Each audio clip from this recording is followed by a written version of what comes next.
TDP MP Srikrishna Devaraya is speaking live in the Lok Sabha Parliament. Let's take a look because we are bringing you the live visuals all the way from there. Has been increased, but we should base a 18% GST on health insurance policy. Ma'am, if you look at the percentage of people having life insurance, there's 75% of them are having life insurance. Only 25% of them is having health or medical insurance. There is uneven the numbers that are here, ma'am. It should be the opposite way. More people should have the health insurance or medical insurance and less people to have the life insurance policy, or equally at least. But somehow it is skewed in one direction. It can be addressed only if this GST can be reduced so that more people can have access to the medical insurance and health insurance, ma'am.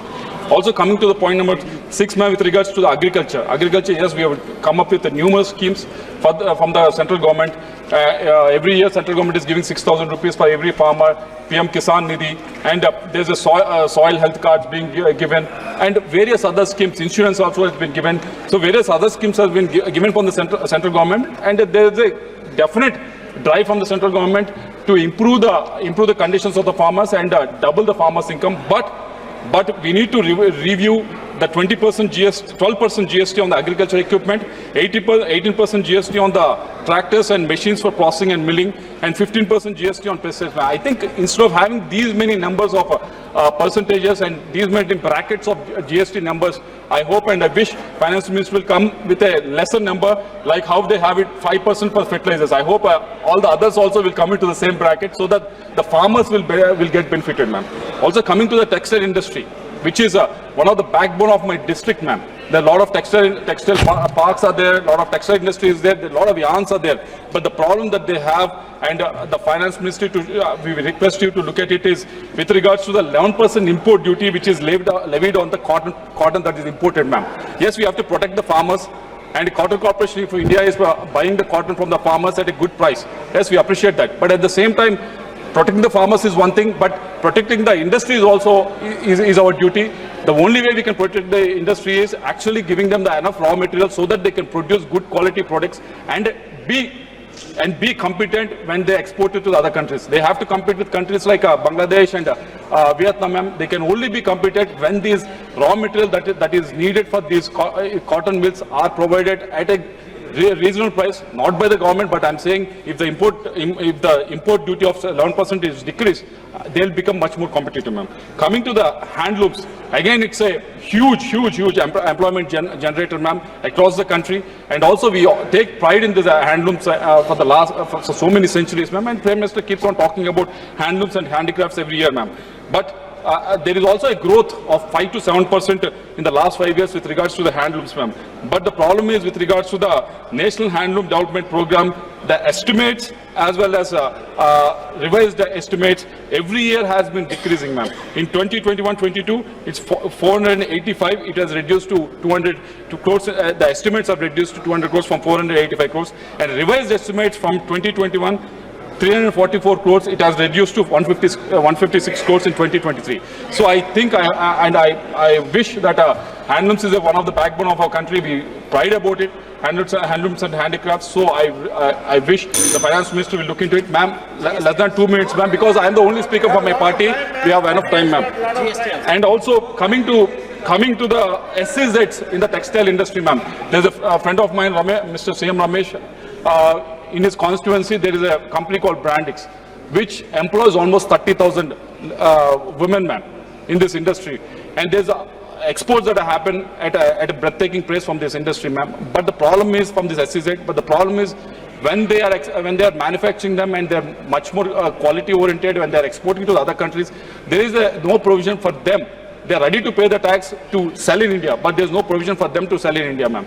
If iPhone can be manufactured by Foxconn in India, and it can be exported as well as it can be sold in India, why can't this be so?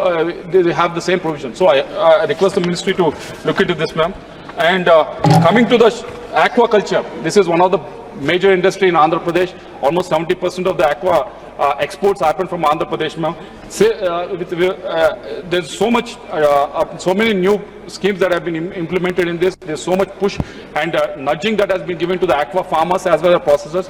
Aqua processors have been doing very well, and MOFP is doing amazing, coming up with new schemes, and also the PLA scheme that has been come up. The aqua process have used it to the full larger extent. So as a country, aqua processing is capacity is very high, but the problem is with regards to the farmers that are able to do the production, that is very low, ma'am. But with to address that, there's a scheme called Pradhan Mantri Matsya Sampad Yojana. But the problem is the budgeted estimate was 2,000 crores in 23-24, but the revised was 1,500 crores. So and most of this, what have been the 1,500 crores that have been actually revised estimates, even those has been gone to the government. Government has taken them and spent them on fishing harbors and other things. But the problem is that the ministry has to understand is 90% of it, production, processing, is done by the private players. Government has not much role in doing in the whole equation of this, but somehow the government is accessing all these funds. So I hope the scheme will be rephrased or reworked in such a way that private players can actually, who are in the process of exporting and who is in the process of production of aquaculture, can use this Papriyam Matsya Sampad Yojana. So I hope our ministry will look into it. So coming to the last point, ma'am, and there is a white paper that has been released in Andhra Pradesh, ma'am, with regards to the Andhra Pradesh financial situation, ma'am. It is, I'm sure we will print it out and we will distribute it to all the members in this house as well in the Rajya Sabha. So I hope you will go through it, and I hope you understand the financial position of Andhra Pradesh. I'll just briefly put it on record. What is the financial position, ma'am? Just give me 1 minute, ma'am. The expenses as of this year is 1.64 lakh crores, ma'am. The revenues is 1.45 lakh crores. That means we are deficit by almost 19,000 crores this financial year, ma'am. State debt has increased from 3.75 lakh crores, which was in 2019, to almost 9.74 lakhs in 2024. Growth rate has decreased from 13.5% to 10.5% now, ma'am. And also agriculture sector has gone down from 16% to 10% now, ma'am. And also the capex expenditure, which was 60,000 crores from 2014 to 2019, the white paper is saying, ma'am, it has gone down to 24,000 crores in 2019-24. Last half a minute, ma'am, I'll wind it up. So there's a decrease of capex, and there is a decrease of sectoral growth in agriculture as well as any other sector. You look at it, industrial sector, there's a decrease in the sectoral growth also, ma'am. And the per capita debt has been almost doubled from 74,000 rupees per head to almost 1,44,000 in Andhra Pradesh, ma'am. The inflation has also been risen from 4.5% to 6.2%, ma'am.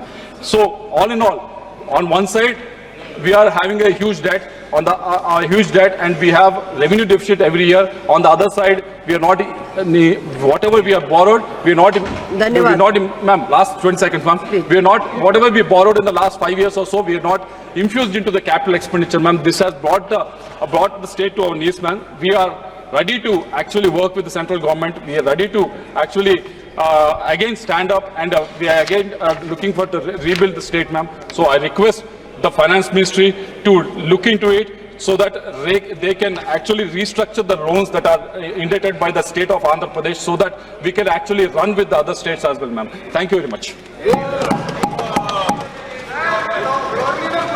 माननीय सदस्य रामप्रीत मंडल जी। माननीय सभापति महोदय, आपने मुझे माननीय वित्त मंत्री जी